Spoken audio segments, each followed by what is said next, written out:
த்ரிஷா அவர்கள் இருக்காங்க இல்லையா, அவங்க மட்டும்தான் செலிபிரிட்டியா இருந்து அந்த ஒரு இடத்துக்கு வந்திருக்காங்க. மிச்சம் எந்த பெரிய செலிபிரிட்டியும் அந்த இடத்துக்கு வரல. விஜயோட குடும்பத்தை சார்ந்தவங்களே அந்த இடத்துக்கு வரல அப்படின்ற மாதிரி ஒரு குற்றச்சாட்டு வைக்கிறாங்க.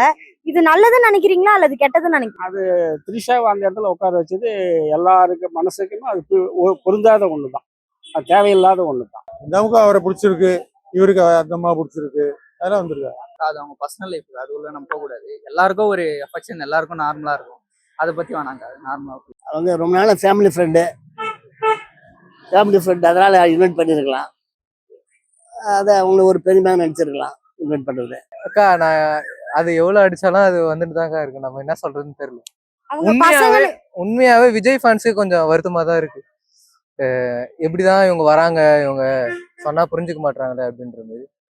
சரி என்ன பண்றது, அவங்க வேணும், அவங்களுக்கு சிஎம் ஆகணும்னு தோணுது. எனக்கு தெரிஞ்சு டெபுட்டி சிஎம் இன்னும் சொல்லல, அறிவிக்கல. எனக்கு தெரிஞ்சு இருக்கலாம். அந்த இல்லைன்னா திருச்சி கிழக்கு அந்த இது இருக்குல்ல, அது கூட கொடுக்க வாய்ப்பு இருக்கு.